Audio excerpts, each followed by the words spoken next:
Mirasee.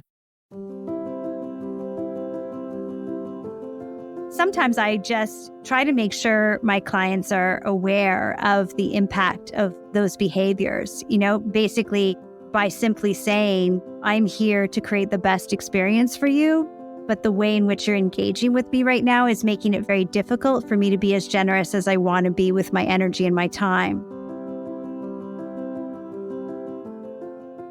As a coach, you may have to face entitled clients who believe the world revolves around them, making it challenging to manage their unrealistic expectations. It's a skill every coach should possess to de-escalate any situation effectively, but that's not all. As a coach, you must also keep your emotions in check when dealing with entitled clients' difficult behaviors. I'm Melinda Cohan, and you're listening to Just Between Coaches. I run a business called The Coach's Console, and we're proud to have helped tens of thousands of coaches create profitable and thriving businesses. This is a podcast where we answer burning questions that newer coaches would love to ask a more experienced coach. In this episode, we'll discuss entitled clients. We'll cover what that means and how demanding, difficult, and even abusive it can be, making it challenging for coaches to maintain a professional relationship with them. And with me today is a returning guest. I've invited Marisa Murray to the show.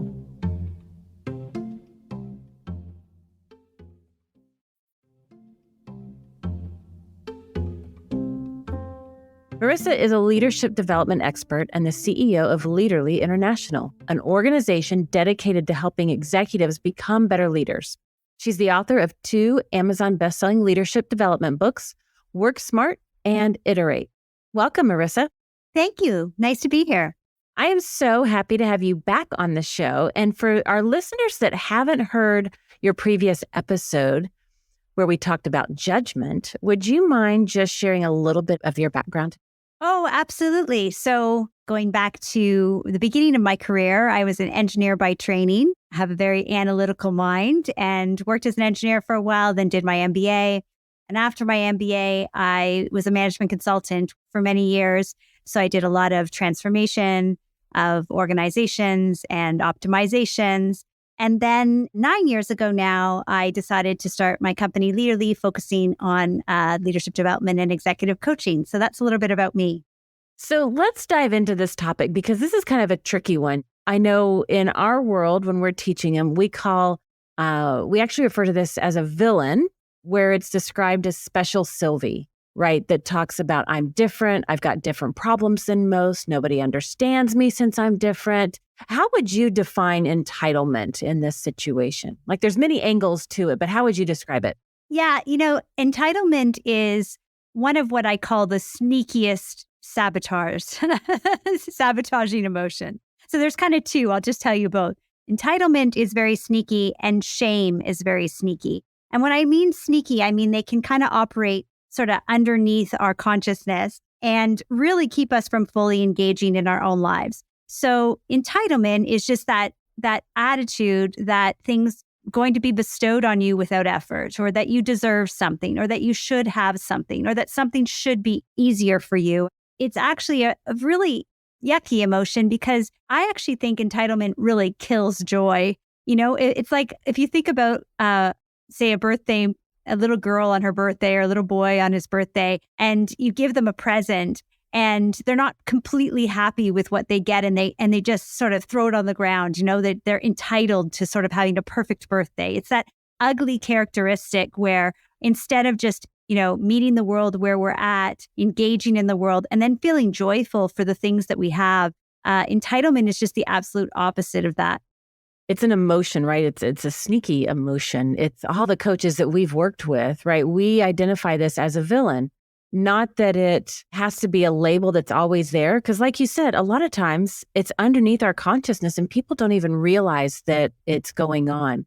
And so I just want to talk about what are some of those other, maybe some of the actions that we might be seeing our clients doing, or some words we might be hearing them saying, or interactions that might be happening. And when we're thinking, wait a minute, is that what's going on here? Is entitlement showing up? And how do I navigate that? So what are some of those other actions or things that might be indicators of it? Yeah, I think that one of the giveaways is when people start to sound kind of victimized like good things don't happen to them, or other people always get things more easily. So when people start to sound really disempowered, like they don't have access to their resources, like we know as coaches, we're trying to help them find their resources. The other is that they really expect sort of special treatment. And third might be that they start making excuses for not showing up for themselves. Those are probably three different ways that you can probably bet that there's a little bit of entitlement in the background. Yeah, one of the things that we hear is, yeah, buts.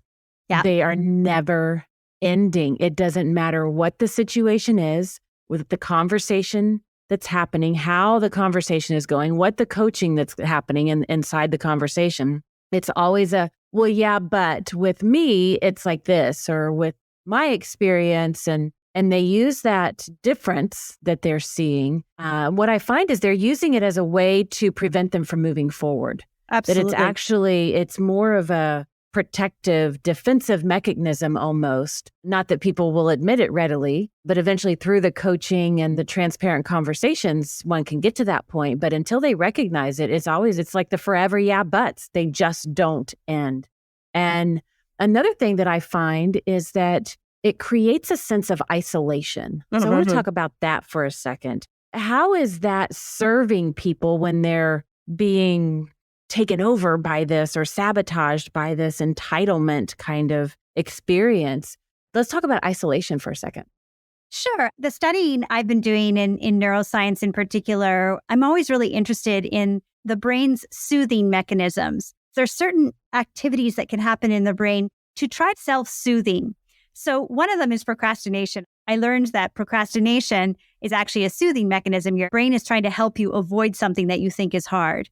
And I think isolation is also a self-soothing mechanism, meaning the brain thinks that by being exposed to the world, you're getting upset or hurt in some way, and you need to kind of isolate. How it links to entitlement is that we start to separate ourselves from others because we feel alienated or hard done by in comparison to others. And so we kind of think we're special and we need to isolate ourselves. And it's really just because we're facing a challenge, right? It's kind of one of those things where we can either get empowered and energized and excited about the challenge, or we can really let that challenge seem like this burden that we shouldn't have to do and kind of want to crawl under the covers and hide.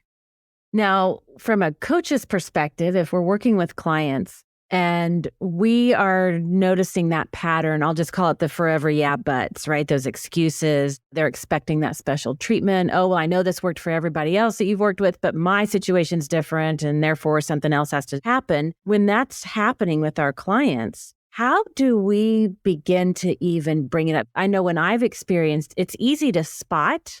It's not as easy to actually address it. When do you know it's time to actually address that or not? Sometimes you hear it as early as in a fit meeting, or just an introductory meeting. People are coming to coaching and they're not in the most empowered place, perhaps, right? And what I try to do is as soon as I hear it, I try to teach them a little bit about how the algorithm might be running in their brain. And what I mean by that is I try to remind them that our brain is kind of lazy. It takes up a lot of energy for the body. And so it's always trying to kind of energy optimize. When people are feeling like they're overwhelmed from a challenge, it's kind of just their brain putting up a fight to learning something new, to trying something new, to exploring a different way to think about or do something. And so I kind of try to normalize it. I say, I hear you. It sounds like it should be easier. But you know what? That's just your brain kind of kicking up its little bit of resistance around building a new neural pathway, which once you do, you're going to have a new skill set and you're going to be able to move towards your aspirations and goals that you've laid out, right? So trying to get them to sort of expect there's going to be a little bit about this kickback and to just see it as that as they start to actually make some really big differences and changes in their neural pathways of their mind. Once you bring it up, often you have to remind clients in a very gentle way when that pattern is still there. And I want to bring out something that you said just a moment ago, because I think it's so important. You bring this up often very early on in that initial conversation. I think you called it a fit conversation. Some people call it sample sessions, that discovery consultation, whatever it is, those early conversations. And just as a reminder that, when we find our ideal clients, and they're ready to work with us, they're living on what I call Pain Island. They are immersed in their challenges. They are struggling. They're in the land of overwhelm. They are frustrated. They've often hit that enough is enough. That's a messy, yucky place where we meet our ideal clients. And so I find that I have to first and foremost have massive compassion and remember that they're in that land of hot mess, just funkiness, and they are not their best selves because of it. And we can't take it personally. We can't transfer that to us, but just hold that space of massive compassion for how hard that struggle is and how hard the overwhelm and the frustration is that they've been dealing with, and approach it first from that perspective so that we can honor and acknowledge where they are and the courage that it's taken to even show up and have this conversation, because the vast majority of the world isn't even willing to do that much. Absolutely. And I think the compassion is absolutely the key. One of the things that's really difficult is you can't feed the monster. So if somebody is already feeling a little bit hard done by or a little bit victimized, if you begin to set a very harsh tone or try to call them on, what is an unhelpful thought pattern, but if you try to call it out, that's going to feed the monster because they're going to feel even more victimized and even more not seen and heard. So you do absolutely have to have a tremendous amount of compassion, but also see them as big people too. Like recognize that they have had sufficient empowerment to come to the table to have this discussion and try to unpack the beliefs that are probably a little bit false and need some updating. Are there things that coaches can do early on to help set appropriate boundaries with our clients, entitled or not, but especially with those that we begin to sense are entitled? What are some of those boundaries that we can put in place? Well, it's interesting because sometimes I think the analogy of a coach is always really helpful for setting some of these expectations. If you think about just asking somebody that has played sports in their time and ask them about their coach when they were young. Like, what did your coach do? They gave you suggestions in terms of exercises to do. They put you in challenging situations. They told you how to do repetitive reps to build skill set. Sometimes you can get a client to kind of remember, say, an athletic experience and then make some really nice parallels between what your role of a coach is. My role as a coach is to continually is yes, to energize you, yes, to cheerlead you, but also to push you. I think what's important is that there's an expectation that that's what they're coming for and that they want that. And if they don't want that, then maybe they're not ready for coaching. Coaching works because they're in active engagement with the process. It doesn't work without them. I like to co-create my experiences with my clients and constantly calibrate that with them around how are things progressing for them and what do they need more differently from me? Because, we can turn the table around and sort of realize that we're all at risk of feeling entitled, right? Even the coach, we might feel entitled to have an easier client or entitled to have, a more compliant client. So we have to watch ourselves too and make sure that the relationship continues to be very, very productive for the coachee and also able for the coach to do what they do best, which is to nudge them forward into space where they haven't been before. Now, speaking of, as the coach, like how can coaches manage their own emotions when this kind of client shows up? How do we handle it ourselves? Yeah, I can just think about a couple of situations where I really had to manage my expectation on the pacing of the client. So what I discovered was for me, the client was moving very, very slowly. And I just felt a little frustrated by what felt like a lack of engagement. And I had to just keep checking myself because she was making progress and she was happy with the progress she was making. So I had to kind of get out of her way of her process because coaching is a non-linear thing. Coaching is often kind of logarithmic, I find, where at the beginning it can be quite slow and then it can really take a turn for, incredible transformation later in a program, for instance, in a 6 to 8 month program. And so I think as coaches, we have to just really be careful with understanding what is serving the client and what is the evidence from the client in terms of their progress and stay out of judging that.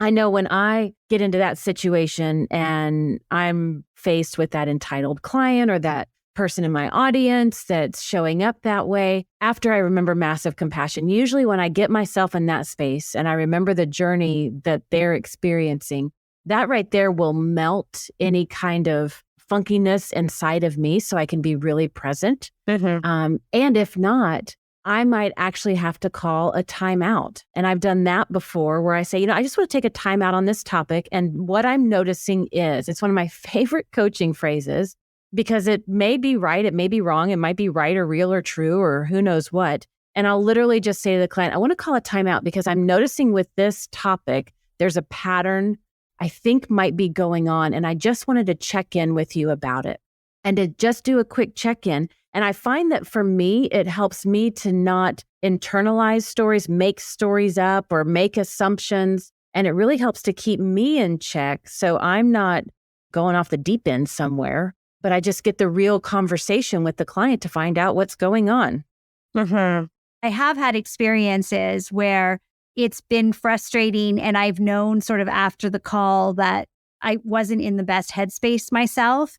And that's where you have to sort of understand, how do you rebalance and how do you kind of show up the next time fresh? Because you want the trajectory of coaching to always kind of move clients where they want to get to. And if you really feel like you're blocked, at some point you have to ask yourself if you're the right coach for that person. How do you rebalance when that happened to you? Well, I'm trying to think about like how many times this might have happened. And it's probably like 2 out of hundreds. Right? So it's a very small number. And even in those circumstances, one of them was kind of temporary and the other one led to us deciding to no longer work together. In the one situation where we actually decided to not move forward, the individual was very, very fragile. And coaching is not necessarily the best environment when somebody is really, really fragile. They have to be kind of ready for a change. And she kind of discovered over time that it was great. It got me moving, but I need a slower pace. Like, this isn't the right thing for me, right? And so we kind of mutually agreed. In the other case, I really had to work hard to help the person navigate sort of a lot of the emotions they would bring into the coaching conversation. And so I had to be very patient. I believe actually, Melinda, you talked about this at one point, what was it, your BMW drive? Yes, taking your BMW around the block. The bitch, moan, and whine. You got 5 minutes and it's going back in the garage. Yeah. So there's a little bit of that, right? The emotion that would come in. And I had to realize that during that time, things that they were saying that sounded a lot like entitlement and sounded a lot like things that were probably what I would describe as very unhelpful beliefs, I just had to let them get those out. And I had to kind of not listen or not hold them accountable to those words, right? Just in the same way that you can just kind of let somebody vent for a minute. And with this client, when we got into that rhythm of understanding, like, when am I venting and when is it the real me? That really helped me too, so that we could, increase the percentage that it was the whole and complete person in front of me, but allow a little bit of buffer room without me trying to address the comments that I knew were kind of unhelpful and maybe at some point should have been explored, but we just couldn't just keep dwelling on them. We just had to let some of them kind of lay low while we got some quick wins in other areas. Yeah, I love that. I know when it comes to situations like this or dealing with any kind of difficult client, whether it's entitlement or maybe just a difficult situation, or maybe you just didn't feel your best that day and you're like, I kind of feel a little off. I know even just to go outside, stand on my deck for 2 minutes, put my face to the sun, get a little bit of vitamin D, or maybe just a quick walk around my backyard. And then I'm like, okay, let's go back in. So it can be something as simple as that to help rebalance. How do you show up next time as your best? Like, you see that person's name on the calendar and you're like, oh my goodness, I've got another coaching call with them. Like, how do you make sure that doesn't happen?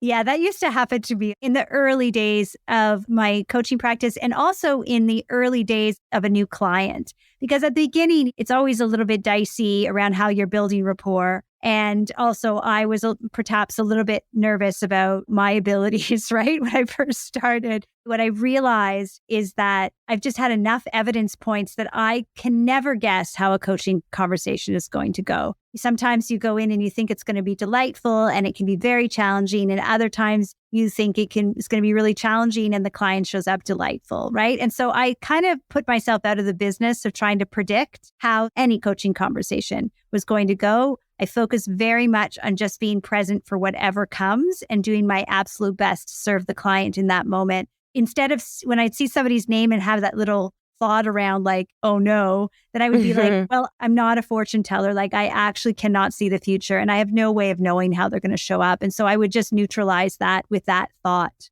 Now, I want to talk about something that's kind of a tricky piece to this, because in the intro, when I was talking about this episode, sometimes when we're working with entitled clients, and this can be entitled clients, it can be people in your audience, it can be, they may not be paying members of you yet, but it's still somebody that you're interacting with.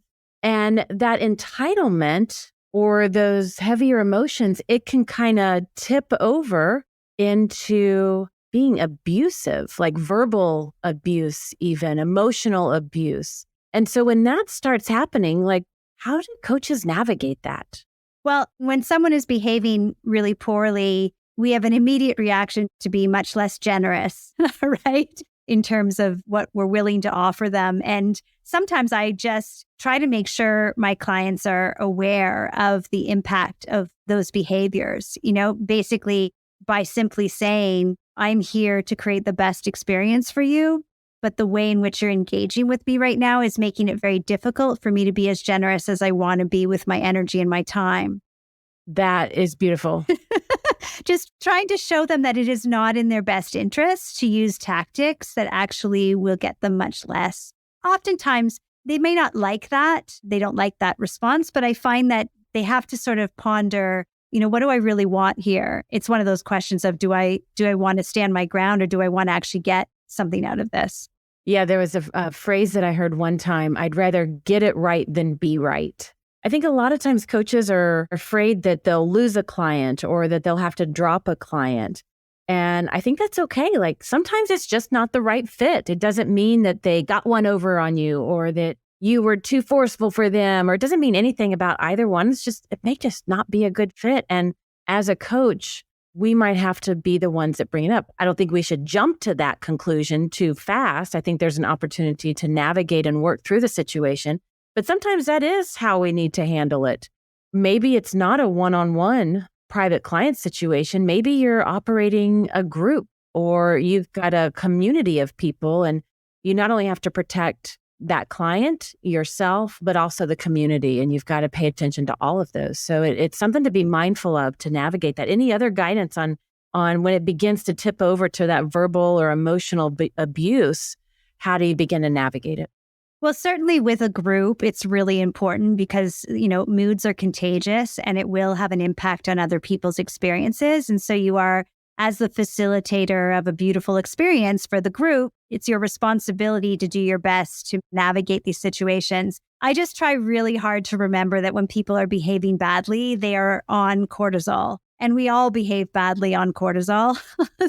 And cortisol is contagious to your neighbor. So if I can interrupt the pattern very, very early and very quickly, or, I've been known to just hear the negativity and then make everybody stand up and do some deep breathing and then do a round of gratitudes or reaffirm our intentions, or just trying to keep the energy level, especially in a group, in a really beautiful, harmonious state and kind of recommitting to that as often as we need to in a session. So I think that is something that's really important to navigate. Now, if you have someone, of course, that's consistently showing up and you have an option of kind of deciding that somebody isn't a fit for the activity, you may suggest that that's not exactly the perfect environment at this point, that maybe they'd be better in a one-on-one setting, or maybe this isn't, the right group dynamic since they are so frustrated. I mean, oftentimes it's like I'm noticing that this isn't really a positive experience for you. And I want this to be a positive experience for you. So what could we do more or differently? Or maybe this just isn't the right experience for you. just making sure that you have an honest dialogue about it's not fun to be on cortisol. That's why I like to remind myself that, if they're in an agitated state, it's not a fun way for them to be. They're like that. They want relief from that as much as I want them to have relief from that. And as a coach, it's our opportunity to put it into perspective, neutralize it, like you said earlier, and begin to change things with them through the dialogue. What advice would you give to coaches when they find themselves in this situation? Like for our listeners, a lot of them are newer coaches in the early years. What's the advice you would give them? Well, I just go back to my early years. And I think that one of the things that was really difficult is you just want every client you can get your hands on in the early years. Right? It's great. You're open, you're defining your niche probably, but you're open to just everyone who walks through your door or through your Zoom. And I think that that's the right spirit to have, but you have to understand that there's a large variability at the beginning of who you're attracting. And over time, you'll be able to build sort of the right messaging for your ideal clients. And these difficult experiences will actually diminish as a percentage. But at the beginning, I think you just got to embrace it with all the learning that there is. I mean, when I look at some of my early clients that were probably not my ideal clients, I still learned how to do some really good work from them. I still grew a lot during that process, and it was a bit of a struggle, but I still learned, and I'm a better coach today because of those experiences. Don't be too hard on yourselves as it's not going perfectly. Just try and continue to show up and try to continue to emit the positive energy that brought you to become a coach. Stay in your values and experiment with different techniques. All you can do is just experiment and see what really works for your client and what works for you. Constant, never-ending improvement, always growing. Yeah. So let's summarize some of the things that we've talked about on this topic. I love how you kicked us off with defining entitlement and even shame as being one of the sneakiest saboteur emotions out there and how it often operates underneath our consciousness. We talked about some of the indicators and actions and behaviors that we might observe or hear from our clients, and we're like, alert, alert, I think this might be going on. We talked about how they might sound victimized, how they expect special treatment, excuses show up a lot, the forever yeah, but. We talked about how entitlement can create a sense of isolation as a defense mechanism or that self-soothing mechanism. We even got into a little bit of what is happening inside the brain and how do we begin to address it with our clients, from massive compassion to talking about what's happening in our brain, but giving perspective and helping them normalize it. I love the phrase, I hear you, it should be easier, and actually, and then having a dialogue with them to set up what they can expect. I love when you said you can't feed the monster, one of my favorite phrases from this, where, if we set a harsh tone, oftentimes that's just going to help them feel more victimized and it's just going to perpetuate that. And we don't want to contribute to the behavior. We talked about how do we keep our own emotions in check and rebalance. And when you see their name on the calendar, how do you show up the next time as your best self, and how to really navigate and manage a lot of emotions, because it is messy when we work with clients. It's supposed to be. That's the journey of transformation that we're taking them on. We went through some tips when it kind of gets more into that abusive experience and how to handle that, and some advice. Marisa, is there anything else that you want to share? Any parting words for our listeners? Just remember that every time we sort of expect something, it's hard to be delighted when we get it.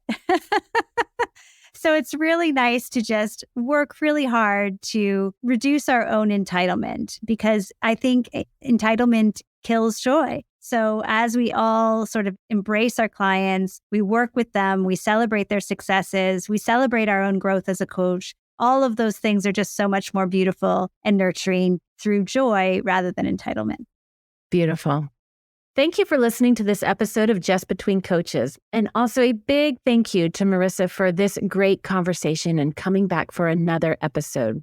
And I encourage you to listen to her previous episode about judgment, where she says that judgment can be even more of an issue for coaches who have been practicing for a long time. You can find out more about her at www.leaderley.com. That's Leaderley, Leaderley.com. Marisa, thank you so much for coming to the show. It's a pleasure. Thank you.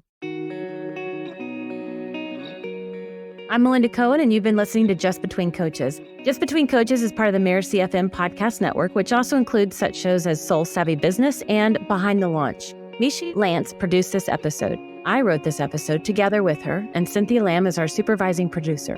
Danny Iny is our executive producer, and post-production was by Post Office Sound. If you want to listen to upcoming and previous great episodes on Just Between Coaches, please follow us on Spotify, on Apple Podcasts, or wherever you might be listening right now. And if you like the show, please leave us a star review. It's the best way to help us get these ideas to more people.